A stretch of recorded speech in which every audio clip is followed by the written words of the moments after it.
What's up guys, this is VinylicPuma, back with the Borderlands 3 countdown, and today I figured I'd talk about what I think are some of the best side quest rewards.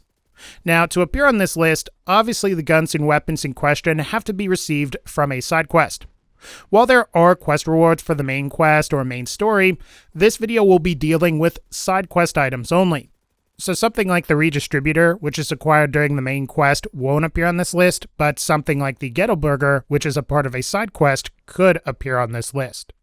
Also, definitely be sure to smash like on this video as it really helps out the channel, and failing that, you can always collect 139,377 rocks for me, and let me know in the comments section below.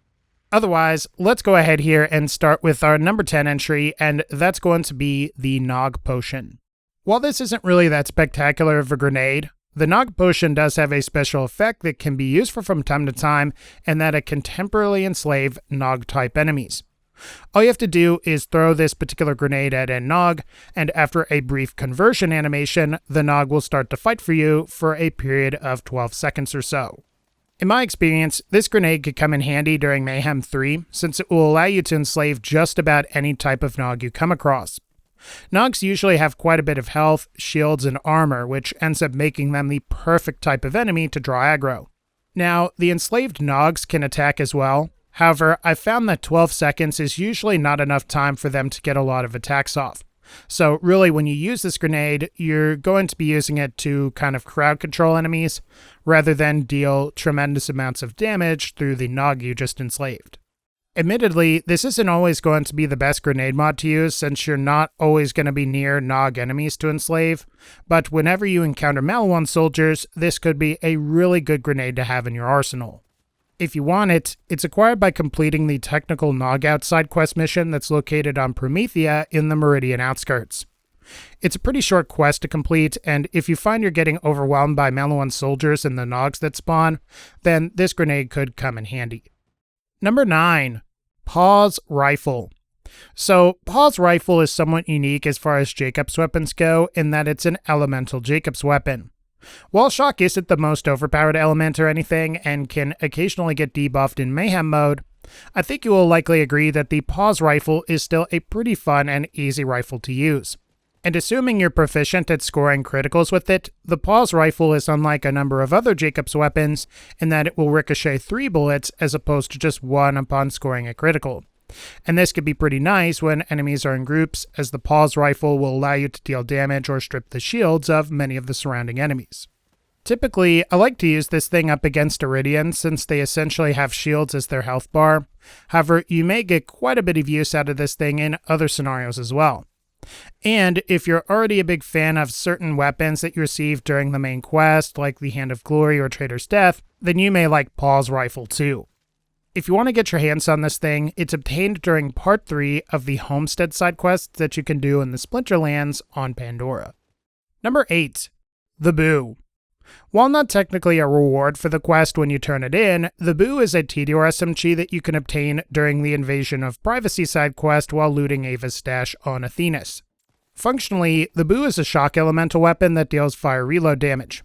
This is pretty advantageous since the conventional projectiles can be used to strip shields, while the reloads can subsequently deal fire damage, which is perfect against most conventional enemies. Assuming you do miss the reload throw though, the Boo will deploy a bipod and casually track enemies while firing at them until it eventually runs into them and explodes, dealing fire damage. Now, compared to other TDR SMGs, you may find the Boo is slightly weaker. After all, some purple TDR SMGs with higher item scores can usually deal a tad more reload damage depending on their parts.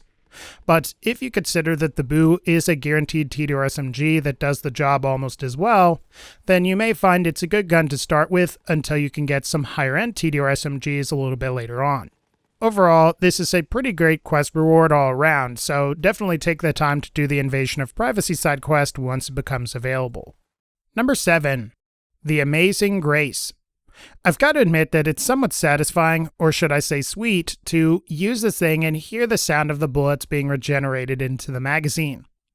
This is the crux of the Amazing Grace's special effect, and will allow the gun to potentially fire forever so long as you are consistently able to score criticals. Aside from that, the Amazing Grace has good stats in most other areas. After all, you're getting good base damage, good accuracy, and surprisingly manageable recoil. The only real issues I could see you having are with fire rate and magazine size, which are admittedly on the lower side. However, assuming you're scoring criticals consistently, the mag size issue won't be much of a problem. Overall though, I think you'll agree that the Amazing Grace is a pretty good gun, and if you want it, all you have to do is complete Life of the Party in Devil's Razor on Pandora. In my experience, it doesn't matter how you complete this quest, all you have to do is complete the quest and you'll receive the Amazing Grace as a quest reward. Number 6. The Porcelain Grenade. If you're looking for a half-decent radiation-style grenade, or even just a decent grenade in general, then the Porcelain Grenade might just be right up your alley. When thrown, the Porcelain Grenade will either bounce around some at first, or it will go off immediately when hitting an enemy. As you can see from the gameplay, you get this initial explosion followed by a number of child grenades that are ejected upwards from the center of the blast.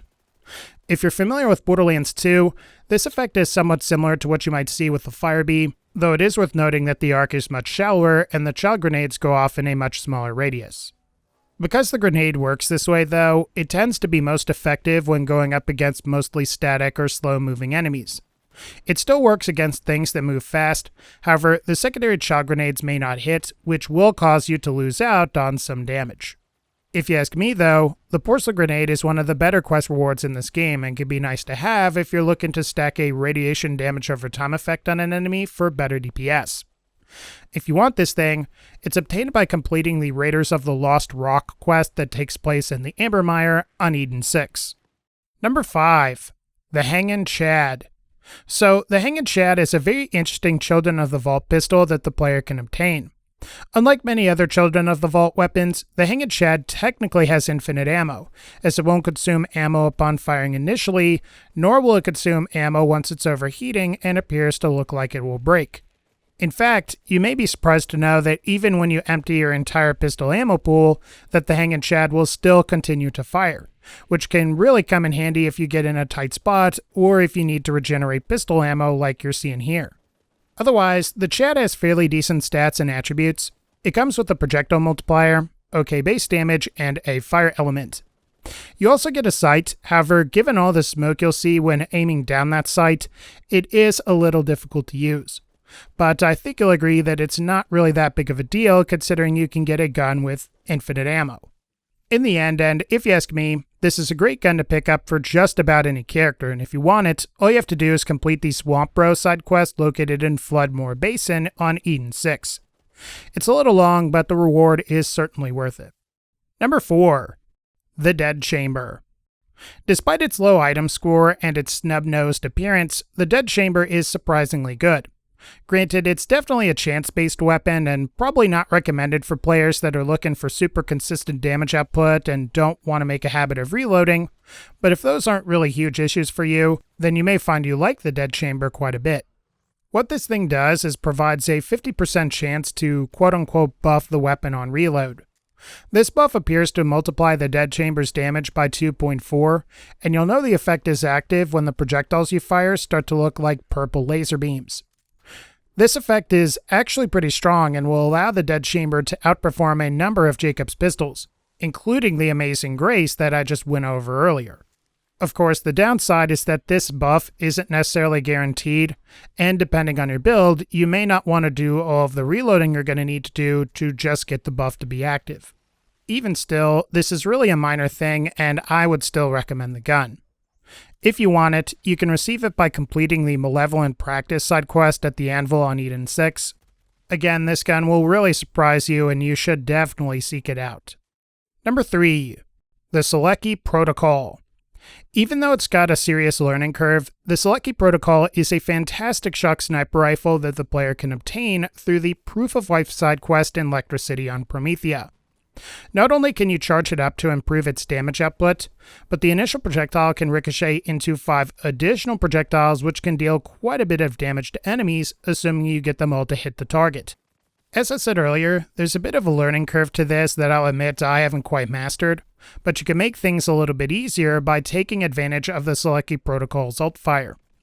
When set to X mode, the ricochets will occur along the horizontal or X-axis, while setting it to Y mode will cause the ricochets to occur along the vertical or Y-axis. Generally, X mode tends to work best against large or wide enemies, while Y mode is best against most regular enemies, which are usually smaller and have a thinner profile.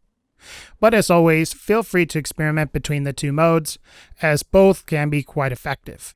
If you ask me, this is a great side quest reward and is something you might get a whole lot of use out of once you master the ricochets. And failing that, you may find it's a decent shock sniper rifle to use in Mayhem mode. Number 2. The Transformer. While not technically a gun, I do think the Transformer is one of the better side quest rewards available to the player in Borderlands 3. It's largely like it was in Borderlands 2 in that it will absorb shock damage and use it to replenish the shield's capacity. And of course, you're also getting its absorption shield properties too, and for the version I currently have, it has a 40% chance to absorb bullets and return them to my ammo count. Aside from these effects, I think what I like about the Transformer this time around is its pretty good capacity. 11,000 at level 50 is pretty good and is something I actually like to use from time to time on Moes, who can easily boost that to around 20,000 or so. Add on the special effects where 40% of bullets won't deal damage and shock damage will charge the shield, and you may find you get quite a bit of use out of the Transformer regardless of your character or build. In a way, I'm kind of surprised this is a quest reward since, in my opinion, it is so good. But alas, and if you want it, all you have to do is complete the It's Alive side quest in Desolation's Edge on Necrodefeo. It is a nice shield and is definitely worth taking the time to acquire. And for our final entry, number 1, the Chocolate Thunder. So the Chocolate Thunder is just so good, and who knew that throwing a piece of cake at enemies could be so powerful? After all, this thing just deals a ton of damage and will basically wreck whatever you throw it at. I'm not joking, guys. I mean, like, seriously, look at the power of this piece of cake. I mean, it's just so amazing and is dealing so much damage that, I mean, it's gotta be number 1. If you want the number 1 answer to beat any Borderlands game, and especially Borderlands 3, you must have the Chocolate Thunder, because after all, it makes the game a piece of cake. Now, in all seriousness, the Chocolate Thunder is not our number 1 entry, so let's go ahead here and go over our actual number 1 entry, which is going to be the Sellout. While you will feel like crap for getting this thing as it requires you to honor Tyrene's request during the Sellout side quest, there is no doubt that this is a really good pistol and has a lot of good things going for it. In particular, the Sellout is a dual elemental fire and corrosive weapon with good base damage and a ×3 projectile multiplier. These attributes ensure that the Sellout is going to hit enemies really hard, and the dual elemental alt fire between fire and corrosive means you'll have both a great fire and corrosive pistol in the same weapon. Of the two elements, I think you will find that fire is obviously more useful. However, the corrosive element can really come in handy if you need to take out a vehicle or if you need to take out something with a lot of armor. So that's something to consider. And once you've done that, you can just switch back to fire and then demolish the rest of their health bar. Functionally, the only real downside I can think of is that the Sellout has really high recoil. But as long as you're aiming down sights and you're avoiding a lot of hip firing where the recoil presents the most problems, then I suspect you won't really have very many problems. Other than the fact that, well, the gun itself will remind you in Tyrene's voice that you sold out. Overall though, while the Sellout will make you feel icky while you're using it, it is a really good gun, and if you want it, all you have to do is do what Tyrene asks you to do during the Sellout side quest. If you decide not to, then you'll just receive some cash instead.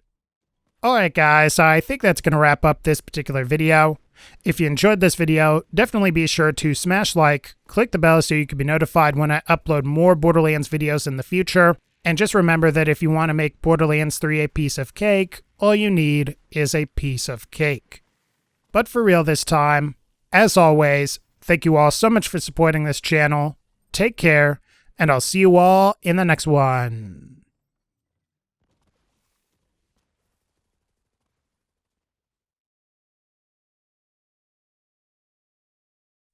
I mean, look at the power